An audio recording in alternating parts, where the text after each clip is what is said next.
Hey, Warners, welcome to another episode of The Women Your Mother Warned You About, brought to you by Sales Gravy. I'm Gina and Master Sales Trainer and Coach and Director of Coaching at Sales Gravy.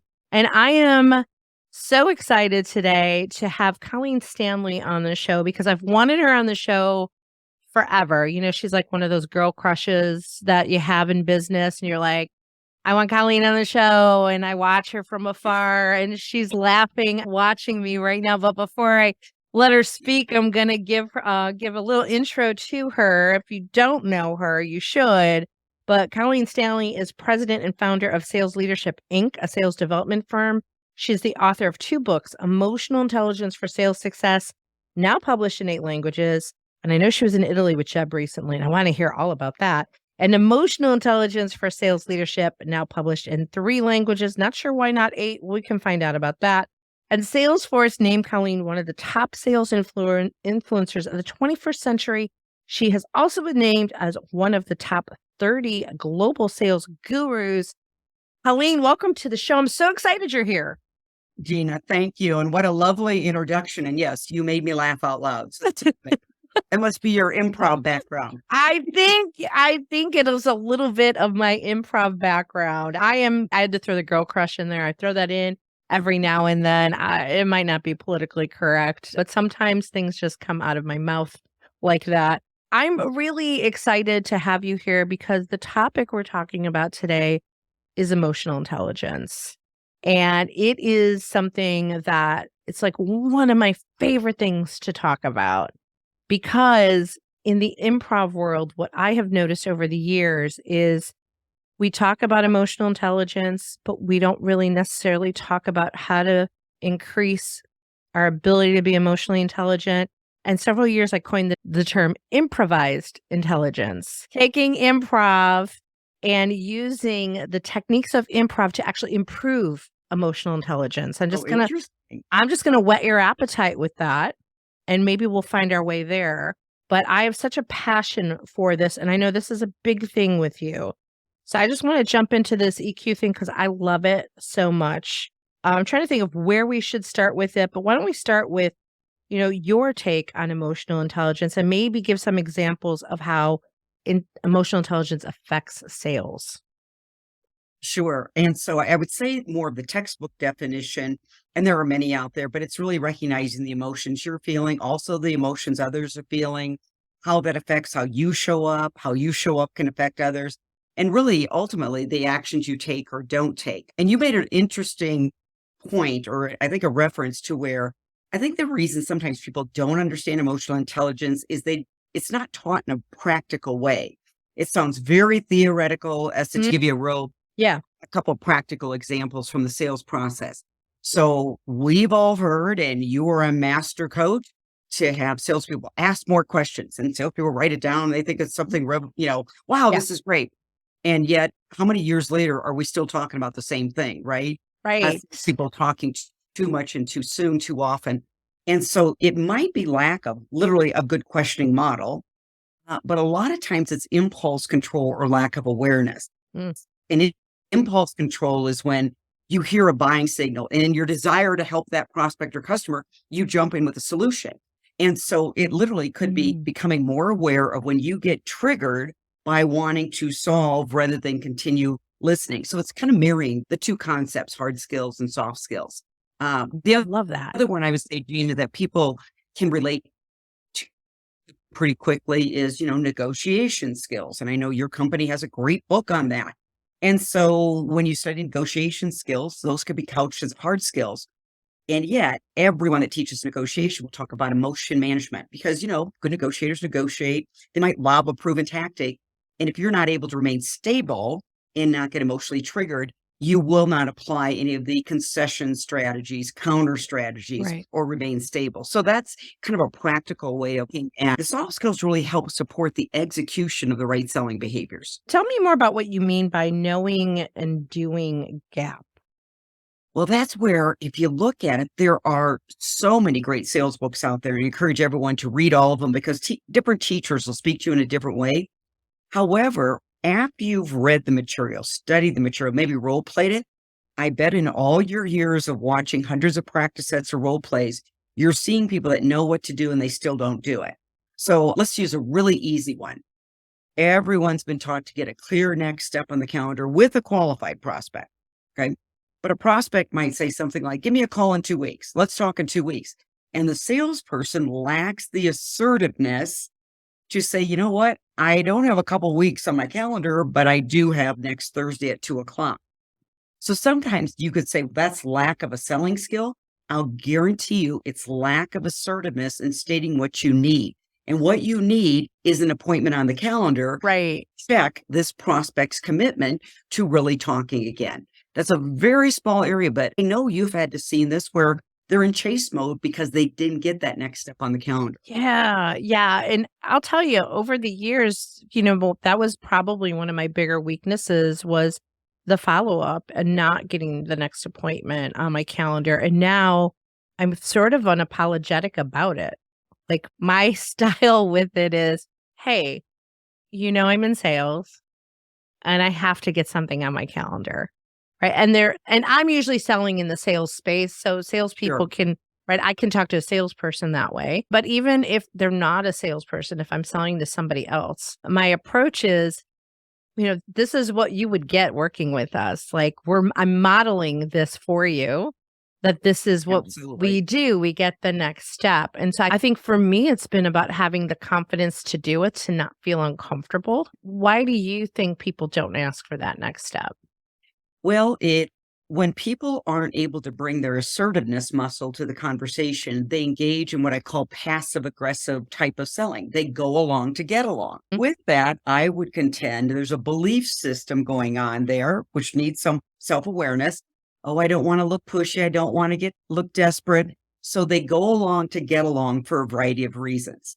And so it's literally not being able to hold that assertiveness muscle. And actually, I would flip this a little bit too, because I know you've been in sales a long time and been very successful. There are times you don't need a next step.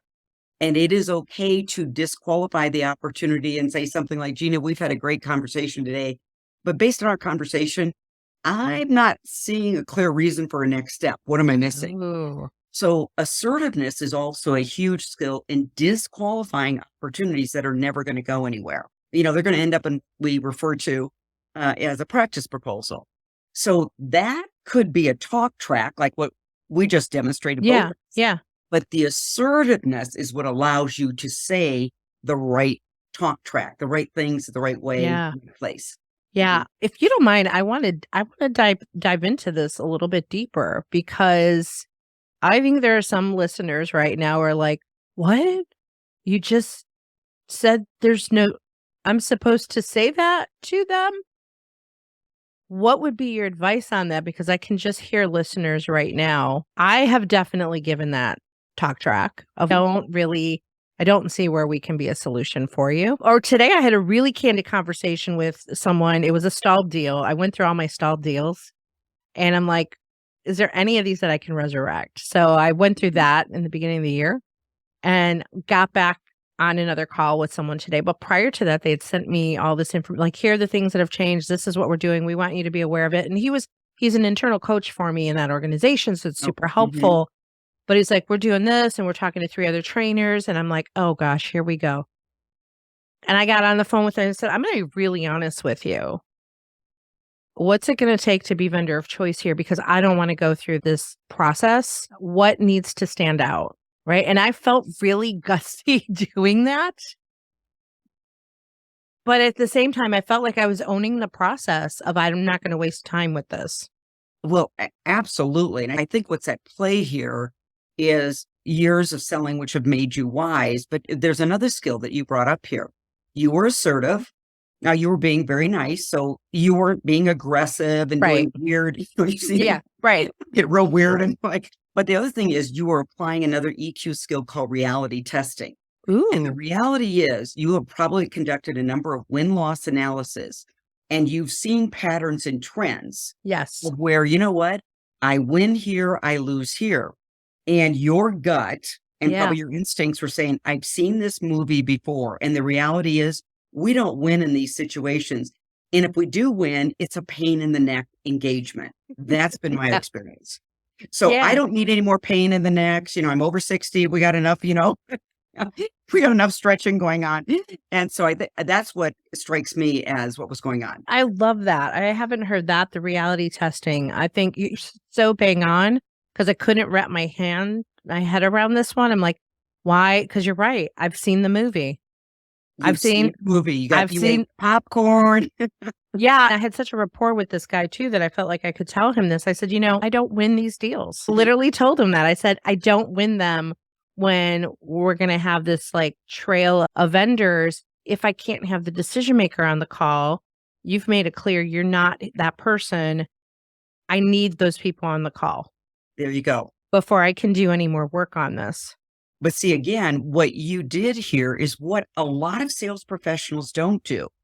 They're not slowing down to speed up. And that's not my term. I can't remember who I need to give credit to. But basically, informal win-losses analysis every quarter. You will see the trends. And the trends can be, this movie has a happy ending, this one does not.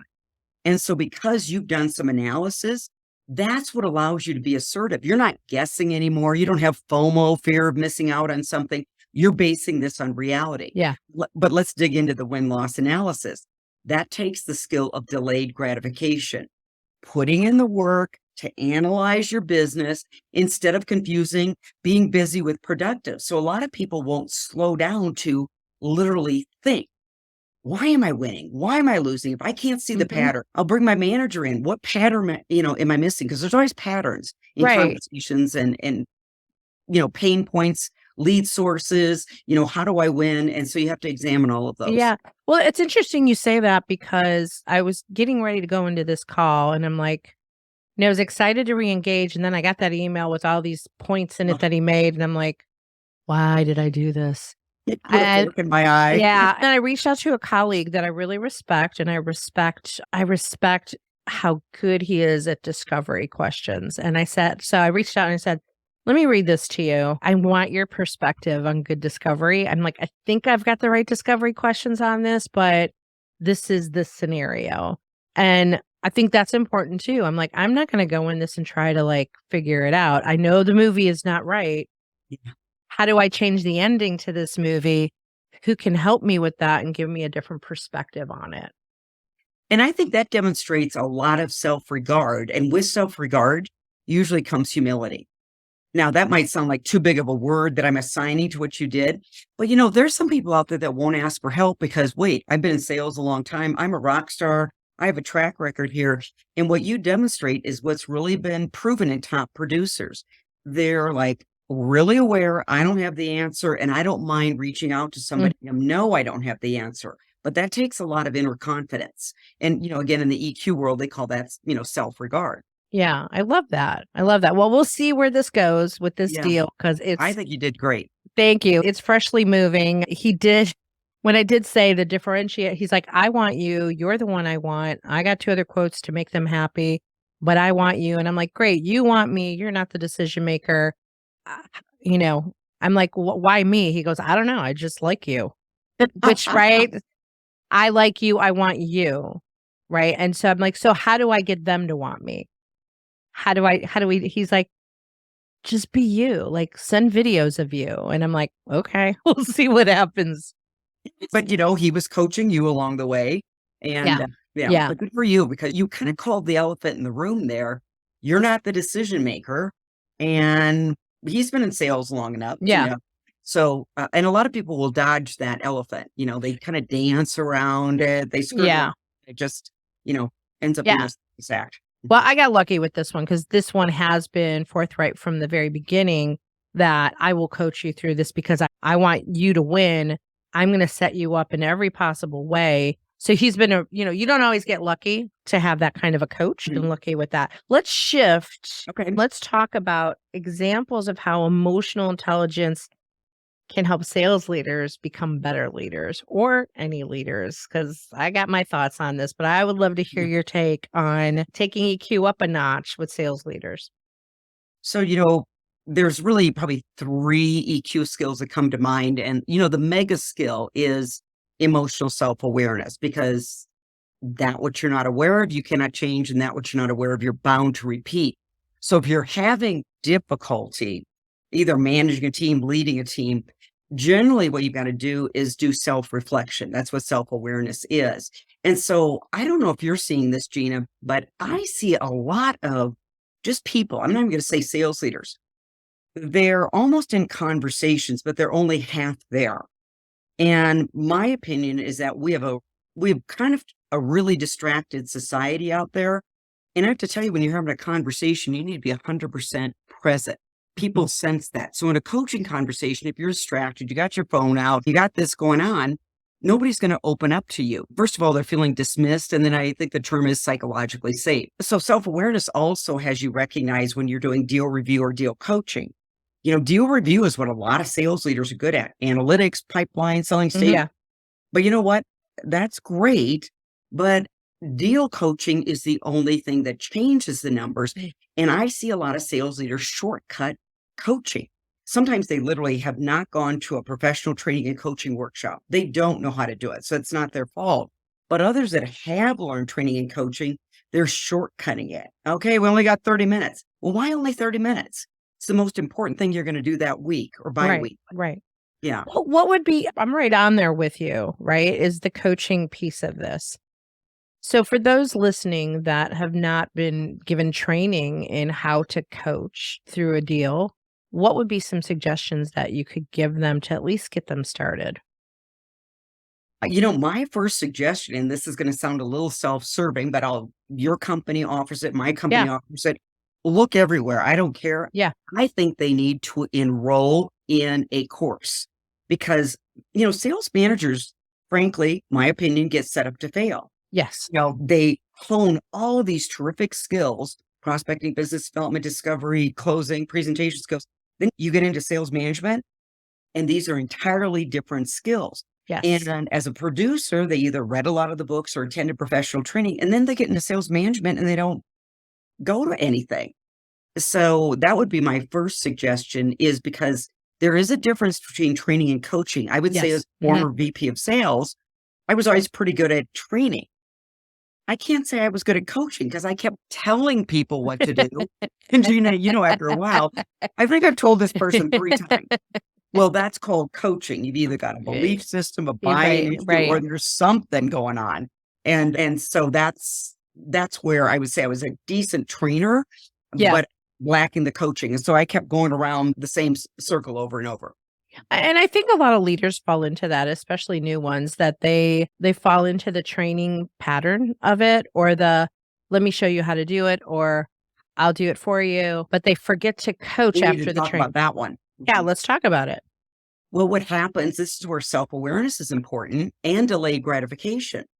They call it the chief revenue officer. Well, most of these people turn into the chief rescue officer, because what happens, as people are learning new skill sets, sometimes they get worse before they get better because, they don't have the number of reps in. So the leader starts getting nervous that we're going to lose this deal. So they keep jumping in, and they're not aware that you're actually teaching something called learned helplessness. Oh, well, I'm good, but I'm not good enough.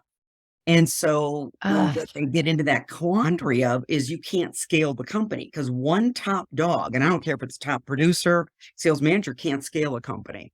So they turn into chief rescue officers, and some kind of like that hero position as well. So you got to be aware of that.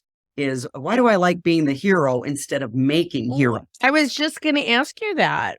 What is your take on that? Why do you think they put themselves in the rescuer role? Well, the payoff is I'm indispensable. So again, you have to have that self-awareness. I'm indispensable. People need me. And so that's not a great way to scale a company. The other one, this is where delayed gratification comes in, is understanding that mastery of skills can take anywhere from 18 days to 254 days. So they get frustrated that they're not learning the skill fast enough. But, the problem is it's not, and I think James Clear gets credit for this, the author of Atomic Habits. He said, don't ask how long it's going to take, how often.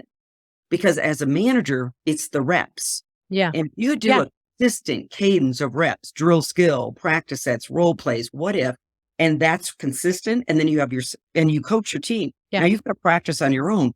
They're going to master it quicker. But it takes delayed gratification to coach, because sometimes you're like, serious? We're going to do this one more time?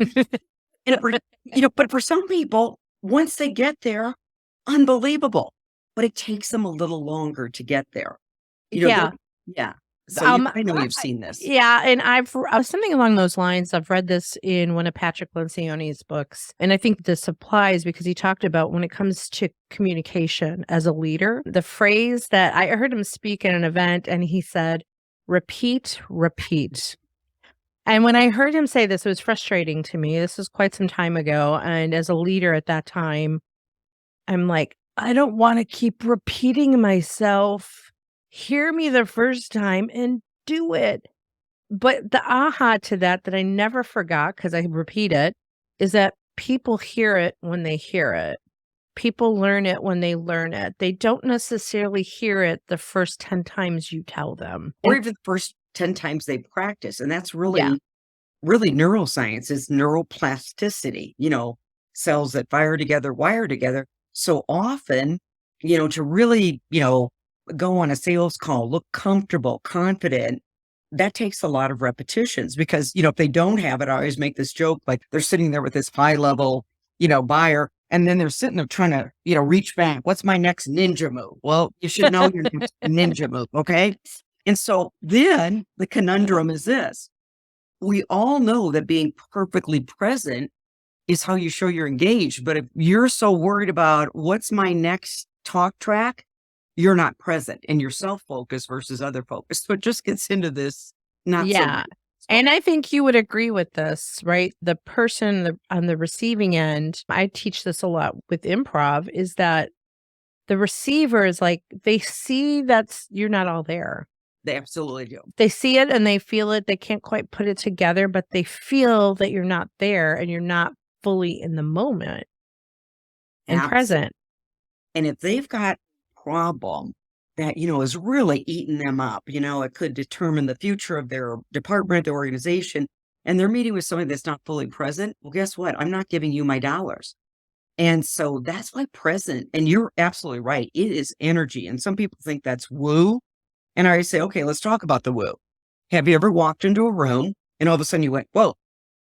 And they'll go, yeah, that's energy. Something's off in the room. And it could be Thanksgiving dinner where Uncle Henry showed up and nobody likes him. Okay. Or it could be a networking event or something. So absolutely, your improv training goes right into a sales call and making a decision to be present. That's a big one. So where would be a good place to start, in your opinion, your experience, to start building those emotional intelligence skills? How can people become more self-aware, more socially aware? What would be some of those examples be?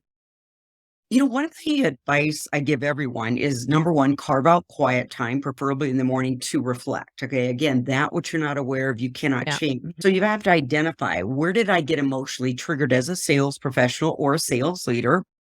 And then how do I change my response? Because we all know the trigger isn't going to change. But then from there, I think it's also, as you're debriefing sales calls and there's a miss, often what we have a tendency to do is look at the selling skill that was missed. And that is important. Yeah. I would look at the soft skill that's also missing there.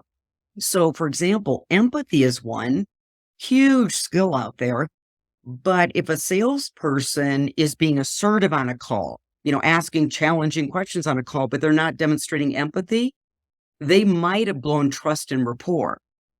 And so I suggest to people, look at the hard skills and soft skills at selling stage and see which one needs more development. So empathy.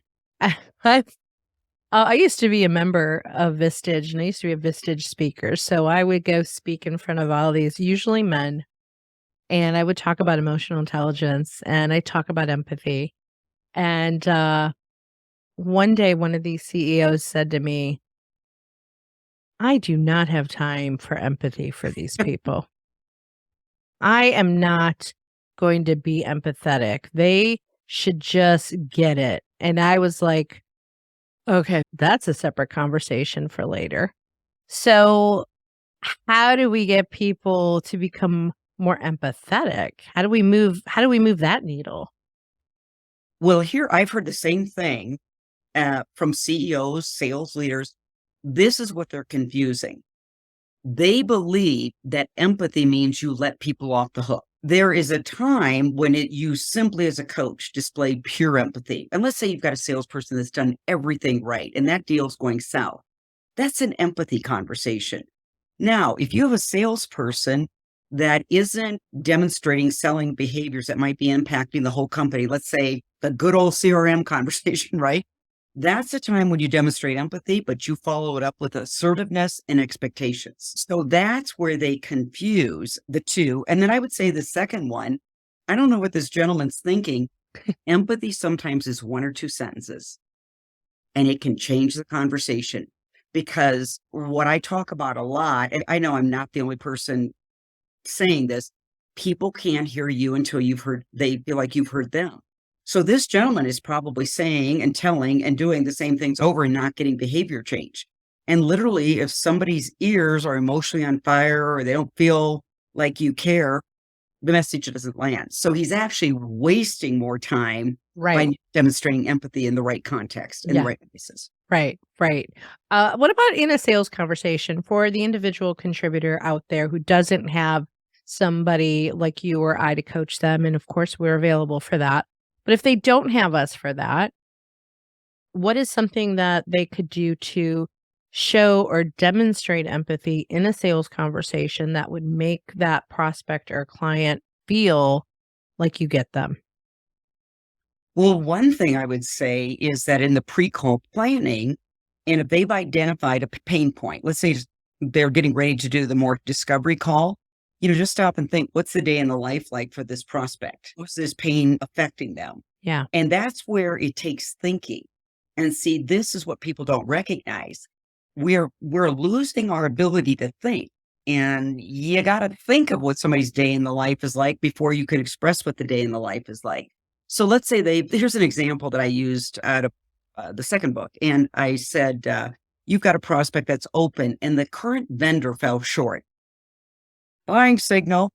Well, now think about that prospect. Here's what they're thinking. I like you, Gina, but the last person I liked, they said all the right things. I really did my due diligence and I still made a wrong decision. You know what the emotion is? Self-doubt. I don't know if I'm capable of making a good decision. So you know what? I won't make any decision. And if the salesperson doesn't say all those things, hey, listen, we're all pretty likable. Bet the other person said they could do this. Bet you did your due diligence and you still made a decision that is not serving you well. And you're probably thinking I'm saying anything you want to hear. Is that fair? And you stop. Because now you've said what that prospect is thinking or feeling. Yeah. I love that. 2 stories on that because I always use like dating analogies or Yes. relationship analogies. When I started dating my husband and I was like, yeah, you're just too good. You're too good to be true. There's something wrong with this picture. And he goes, this is who I am. This is what it is. If you can't accept that, you should just go.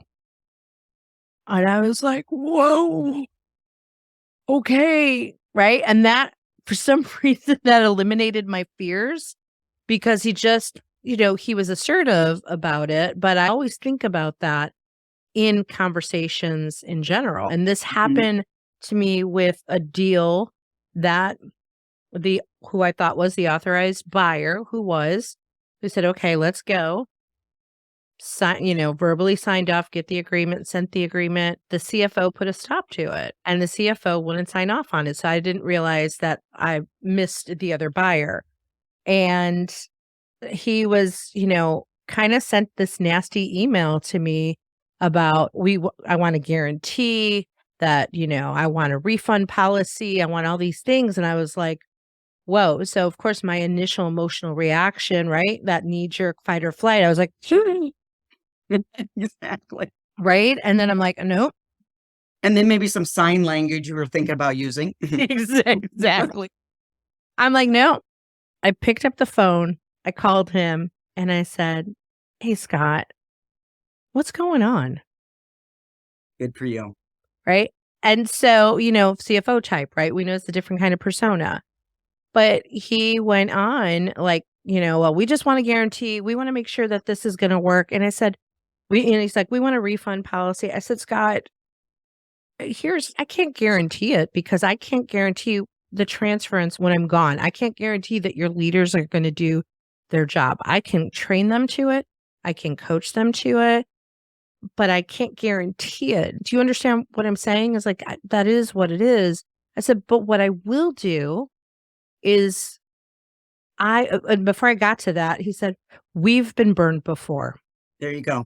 Right? There's the backstory. Yeah. So he gives me the backstory. So part of this story for everybody is do not do this over email. I'd never responded to him in an email. I stopped what I was doing. I picked up the phone. I called him. I let him talk. And when he said, we've been burned, I said, okay, I totally get it. I've heard this before. Not my first rodeo. I've seen this happen. And this is why all these years of training that I have been doing, this is what I've learned. I will stay at it to make sure that this training sticks as far as like through the process. If it's not working through the training process, we will change it. I will stay in touch. I will follow up. I will make sure you're getting what you need until you guys are happy. That's what I can do. And he said, he goes, okay, I just needed to vent. Well, but you know what strikes me is what happened here is you had a sales ghost from the past show up. Yep. And a sales ghost is you think your competitor are the maybe two companies you're competing against.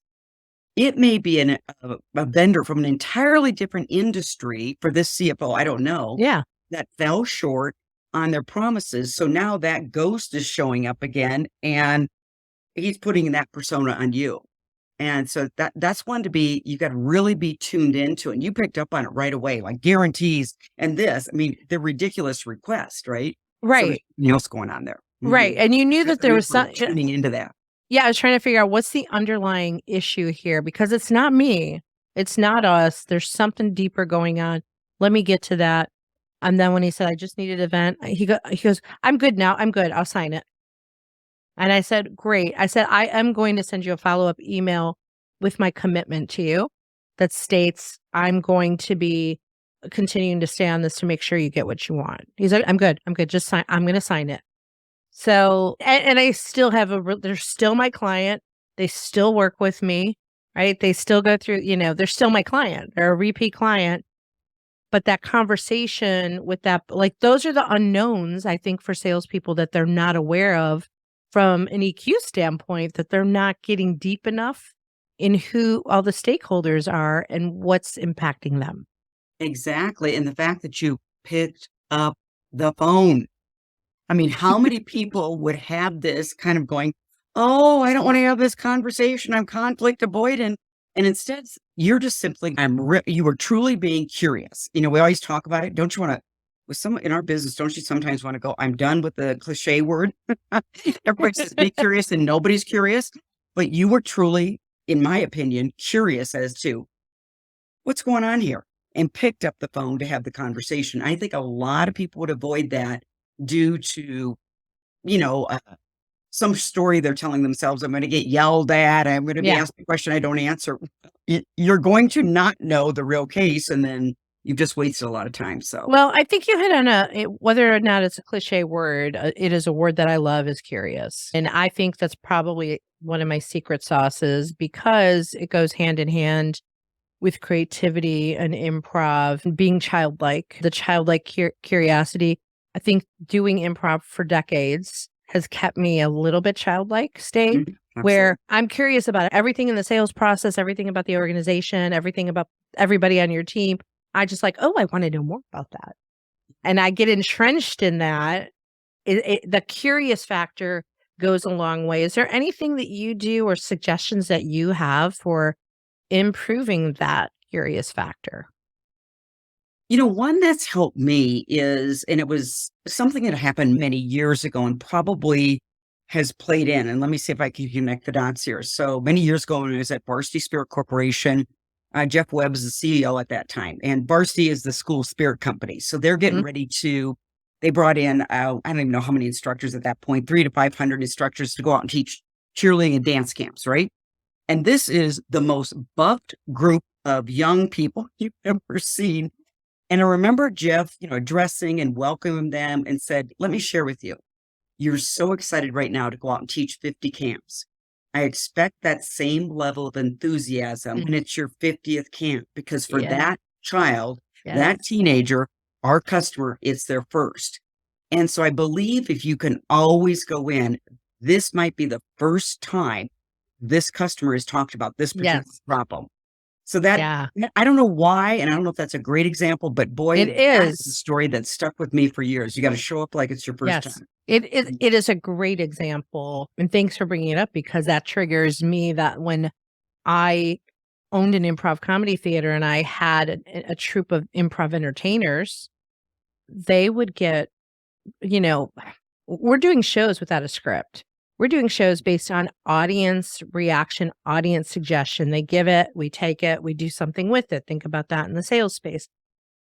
They would get so frustrated. Like, we do debrief at the end of the show, and they're like, if we get the suggestion of, because we live in a beach town, if we get the suggestion one more time of being on the beach or hang gliding, they give the same suggestions all the time. And I'm like, no, you just hear them all the time. It's the first time they're giving you the suggestion. It's the first time they've been to see us. It's their first time. Like, you guys just have to up the game every time you do it. Entertain yourself.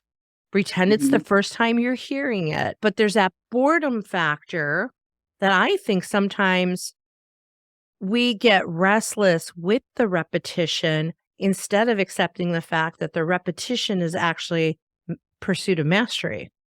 Absolutely. And here's been my experience, because, in our business, we're going to hear some of the same quote pain points, right? If you are truly patient, run your process, the impact is generally different, or there's some uniqueness in the impact of that very common sounding problem. And so I think that's where, if you can train yourself, this sounds similar, but the story is going to be highly different. Exactly. Or the goal or the outcome. Exactly. Yeah. The outcome especially. And better yet, hey, you're so good at taking this suggestion and running with it. Just do it a little bit better this time. Did you like the way you did it last time? That's how I up my game every time. Like, how do I do it better? You're out on the road, you're speaking, you're training, you're in front of people. I'm going to selfishly ask, like, what are some of your hacks to stay on top of your game and constantly improving it? I am a huge reader, and I not only read books around sales and business, but I read books on psychology, read spiritual books. I read a variety of things, and it's amazing where I can get some of my teachings there. Yeah. So number one, I'm a huge reader, and I'm fortunate that I like reading. And whether you're listening on tape or reading, I like to mark it up and that. Yeah. The second thing is, after I do an engagement, then I debrief myself. This could be better. This could have. And so, for example, with some of our virtual training, Julie just found a new tool that when they come back from breakout rooms, the music's going to be a little bit clearer. It was still okay, but we were like, it's still kind of crackly. And so now we've got a new tool. So it's just constantly, I think, evaluating yourself. And then, so with the recent keynote I had, I went, okay, that really landed. And I'm surprised that was the note that landed and such. I'm immediately doing a debrief after that. Okay. I just wanted to see if that was a technique that you did, because I do the same thing of doing that evaluation.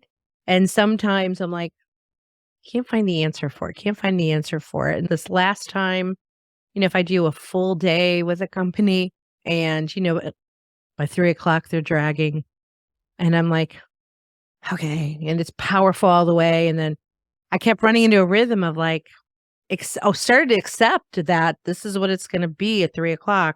And I'm like, there's got to be something different I can do. And I came up with a new way to end a day. And it was the most powerful. I'm like, why have I not been doing that? Why did it take me like 20 years to figure this little piece out? Right. Right.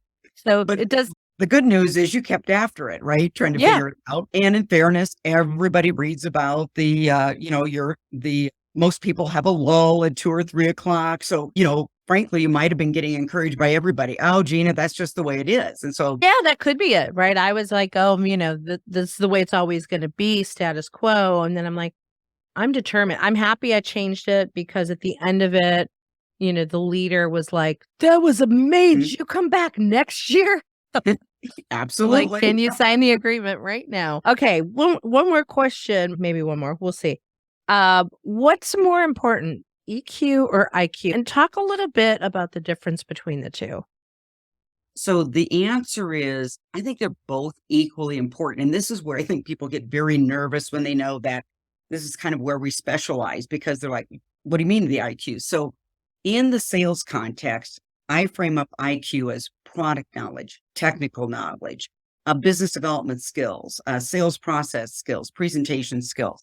So kind of the hard skills. Yeah. And the EQ skills can be a variety: empathy, interpersonal skills, impulse control, reality testing, optimism. And all of those skills help with the execution of the hard skills. So it's kind of like diet and exercise. Yeah. You can hit your sales goal without studying EQ. Yeah. Right. You can hit your sales goal probably with a lot of EQ and maybe not as much a sales process. Yeah. But if you're going to get to the goal fastest, it's like diet and exercise. Yeah. Learn both and master both. So that's where, and I think in this day and age, it's moving fast out there. It's changing really fast. And so if they're equipped with 100% of the skills, Yeah. I think they're going to quit stressing out and burning out and dropping out, because frankly, if you're not hitting the fun quota, then sales is not the profession. Yeah. You're having a lot more fun out there. I would say tell me about the fun quota. What's the fun quota? I love fun. What's the fun quota? Well, right now, and I know you're seeing and hearing all of it, and the research is, what percentage of salespeople are stressed, they find it hard. And I guess for me, after studying EQ for a long time, is stress is really caused by your perception of most things. Yeah. You really studied the experts on it. They've all got different themes, but adversity hits, and you will have two people that come out of adversity well, and others that really get buried by it. And a lot of times it is their perspective on it. And so,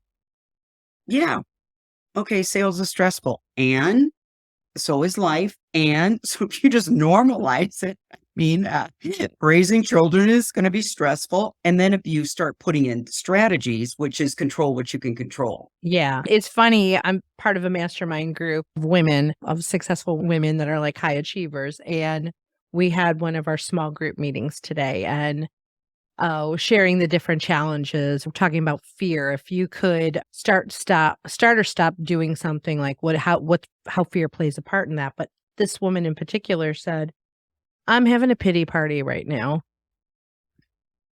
And when I'm done, I'm going to leverage the adversity.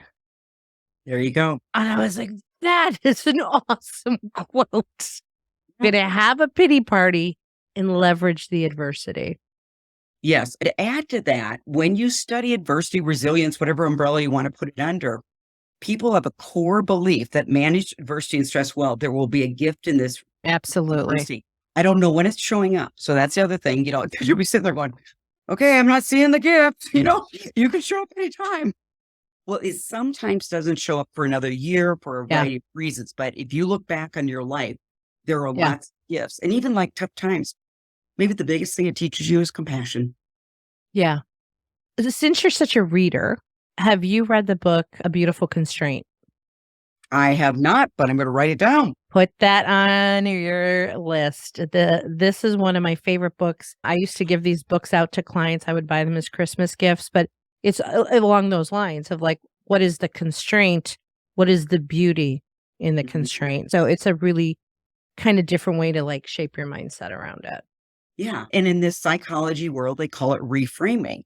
And so if you can reframe, wow, that was a tough sales call. You know what? Good. It's going to make me be a lot more grateful for my existing clients. Right? Or, okay. And then I think with tough sales calls, it's so easy to say, well, that was a jerk. She was a jerk. Okay. What lesson did I get? Asked a question. And maybe you couldn't be prepared for the question. It just came out of nowhere, but at least you have the question to research. And then for your next call, you're better prepared. And could be even better Judy? I say, going back to the fun quota, look at the fun with it. I treat everything like a puzzle or a riddle to solve. Like when I lose a deal, I lost a really big deal that I had to get multiple people involved with at the company because it was that big of a deal. And we lost the deal. And I'm like, I was determined and I was the lead on it. And I'm like, I'm going back in. And I'm like, I'm going back in. I'm love like, those words. I'm going back in. going back. I'm like, and I reached out to the coach and I'm like, I need to know why we lost it so that I can do it better. Like, I want to know what did we miss? Just so I understand the decision-making process. And I was like what Jeb will call a rat on a Cheeto, that I wouldn't let go of it. And I got a visual. yeah. And basically, what I found out was they had criteria that they were following that I never uncovered in the discovery process. It was like a scoring system amongst vendors. So I don't know if I could have changed that any differently, but the point is like, I didn't get frustrated with it. I just learned from it. I learned, which helped me in today's call, right? When I got on today's call, that's what I was thinking about, was that deal I lost on that scale. And I'm like, right. And so I don't know, just But I give you credit here because it is so easy in life to do this. Well, they were just a stupid prospect, right? Right? Or, I don't know why I have the worst territory, what have you. And the fact is, you took accountability. And that's another thing that lowers stress is the more, now you can own it too much. And there's own the right part of it. Yeah. But the fact that you owned it is why you're getting the lesson. Yeah. I'm like, okay, I've lost it. I've accepted that. I'm good with that. I'm like, I want to up my game. Like, what didn't I uncover in the process so I do it better next time? So I have one more comment on the fun quota. You just made me think of something. So right before the Christmas holidays, I gave a keynote to my former company, and it was great fun because I saw a few of the reps that I used to have on my sales team. And this cracked me up because the company's, much larger now. So when I was a VP of sales, I would make them play games at the national sales. Love it. Love it. And they would all complain about the games and have a great time. So I saw 3 of them, and it was kind of back to back in the hallway high. All 3 said the same thing. Do you remember how you used to make us play those stupid games? And I started laughing. They go, that was so much fun. And I sometimes think sales organizations don't know how to have fun anymore. It's not your awards dinner. I just simply think there might be more thought around what is truly fun. And because all 3 of them said the same thing, and it was almost the same sentence. Yeah. Those stupid games, that was really fun. I think we've been conditioned to not have fun. I think there is a guilt factor where people feel like, A, we're not supposed to have fun, we're at work. B, I don't want to look silly, and because if I'm having fun, I don't look professional. And, I'm obviously big into the fun quota and the fun factor. Yeah. I revolve around fun because I feel like the learning is more retainable if you're actually having fun in the process. And next thing you know, you're like, oh my gosh. I do these like, let's just say I did a sales kickoff a couple weeks ago. I always do a debrief with the client the next week. We kind of just talk about what happened at the session. And this is the second time I've done their kickoff. And nice. He's like, they were so much more engaged this year. They were so much more talkative. They were so much more involved. Part of it, we can say they knew me a little bit better, but I also understood their industry better. And I've been coaching their leadership team for the past year, right? I got entrenched, but it was I'm always thinking progressively. How do I make it better for them? How do I make it more engaging for them and have them go through training that they don't realize that they're learning? Yes. Well, I think it was Bob Pike, that big training program company. And when I went through their certification years ago, one of my notes that I continued to practice, and sounds like you have too, people learn best when they're having fun. Yes. Because I know I was very intense, as VP of sales, and my intent was good. Okay, we got to get through all this material. And you know what? When I kind of went through that training, I thought, okay, I need to lighten up a little bit. And yeah, that was a really good learning point for me that Yeah. people learn best when they're having fun. Well, I'll give you one little sneak peek how I ended this kickoff a few weeks ago. I wanted to give them the high energy at the end. So usually I do like a high energy thing in the beginning to wake them up. I like reversed it and they're like, are we not gonna, I do a dance party. They're like, we're not doing a dance party. Like that's how I would kick off. And I'm like, no, I thought I would do something different this year, get you guys into discussions. We're not going to do a dance party. I said, but the end might be different, right? So I created the anticipation for them. So at the end of their day, they had to take everything that they learned, but then find a way to play it back to the group. So in groups, they took the content and turned that content that they learned into movie trailers. Love it. Love it. Live movie trailers that they had to perform that were examples of how they do business with their customers. And so they all had to play a role. They had to get creative. They had to figure out their props. They had to have a voiceover, coming soon to theater. And the leader was like, "You're doing what? Oh, okay." Yeah. And they couldn't stop laughing. The videos of this stuff is hysterical. But that was their wrap up. And they walked out on. Never forget it. They'll never forget it. And they walked out on a high, but it was the way for them to present. This is what we learned today. Absolutely. That's brilliant. Absolutely brilliant. So I put that comes from the improv world. It's an improv game. It has been so fun having you here today. I hope you would come back again on the show. Absolutely. If people want to connect with you, reach out to you, work with you, what are the best ways for them to do that? Our website, like many, has some really good resources, free resources, and that's SalesLeadershipDevelopment.com. Okay. And then obviously I'm on LinkedIn. That's another good way. We're posting like you guys are. So I've got a video every week and then some post twice a week there too. So sign up for our newsletter if you're prone to do that. And it's geared a little bit more for sales leaders right now than salespeople, but generally, the message resonates across the roles. Yeah. Well, great. I know sales leaders need help. So check out Colleen Stanley in all the places. Thanks again, Colleen, for being here today on the Women Your Mother Warned You About. I hope it was fun for you. It was, and I love the title of this podcast. Thank you. Thank you to all of our listeners to listening to this episode brought to you by Sales Gravy. And hey, if you're a sales leader or an individual contributor, check out salesgravy.university, where we've got nearly 200 courses, both live and on demand. A couple courses I may have created in there.